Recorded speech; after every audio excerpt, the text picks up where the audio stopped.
এবার বাংলায় এসআই করা হচ্ছে কেন? বিস্তারিত শুনুন। বর্তমানে সমাজের প্রতিটি ক্ষেত্রে উন্নয়ন ও পরিবর্তনের সঙ্গে সঙ্গে প্রশাসনিক ও সামাজিক দায়বদ্ধতা বেড়েছে।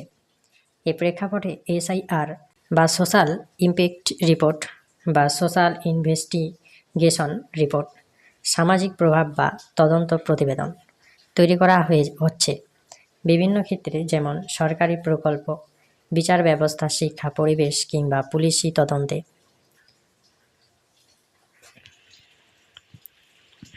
তবে বিস্তারিতভাবে জানানো হচ্ছে যে কেন বাংলায় এসআই করা হচ্ছে এবং এর গুরুত্বটা কি আসলে। 1 নম্বর হচ্ছে যে মানুষের কাছে তথ্য সহজভাবে পৌঁছে দেওয়া। বাংলা ভাষা পশ্চিমবঙ্গ ও বাংলাদেশের অধিকাংশ মানুষের মাতৃভাষা। তাই সরকার বা কোনো সংস্থা যদি এসআইআর তৈরি করে ইংরেজিতে দেয়, তাহলে সাধারণ মানুষ সেই প্রতিবেদন ভালোভাবে বুঝতে পারে না। বাংলায় এসআইআর করলে সাধারণ জনগণ সহজেই জানতে পারে কোনো প্রকল্পের কী প্রভাব পড়ছে, কারা লাভবান হচ্ছে, কারা ক্ষতিগ্রস্ত হচ্ছে ইত্যাদি। এটি জনচেতনা বৃদ্ধি করে। নাম্বার 2, স্বচ্ছতা ও জবাবদিহিতা নিশ্চিত করা।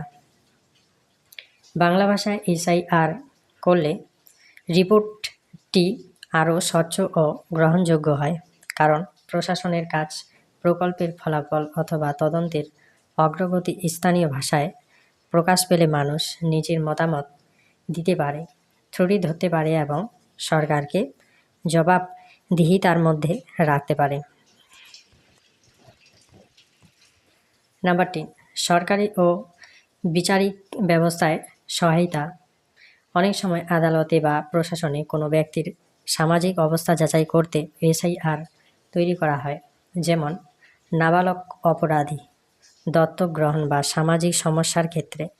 বাংলায় প্রতিবেদন তৈরি করলে স্থানীয় সমাজকর্মী, পুলিশ বা বিচারক সহজে বুঝতে পারেন এবং ন্যায্য সিদ্ধান্ত নিতে পারেন।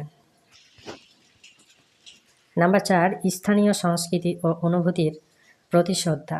প্রত্যেক সমাজের নিজস্ব ভাষা ও সংস্কৃতি রয়েছে। বাংলায় এসআইআর তৈরি করলে স্থানীয় সংস্কৃতি, মূল্যবোধ ও অনুভূতির প্রতিফলন ঘটে।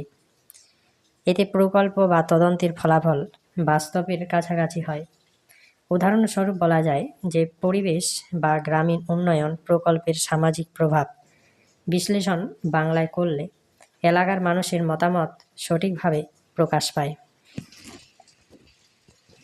নাম্বার 5, প্রশাসনিক নীতি নির্ধারণে সহায়তা বা সহায়ক।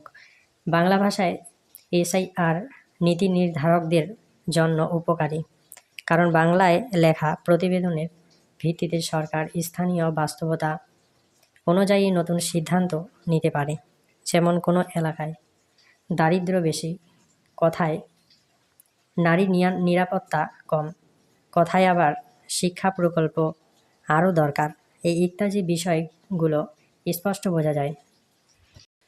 পরিশেষে বলা যেতে পারে যে বাংলায় এসআইআর করা হচ্ছে মূলত জনগণের অংশগ্রহণ, স্বচ্ছতা ও বাস্তব প্রভাব নিরূপণের জন্য।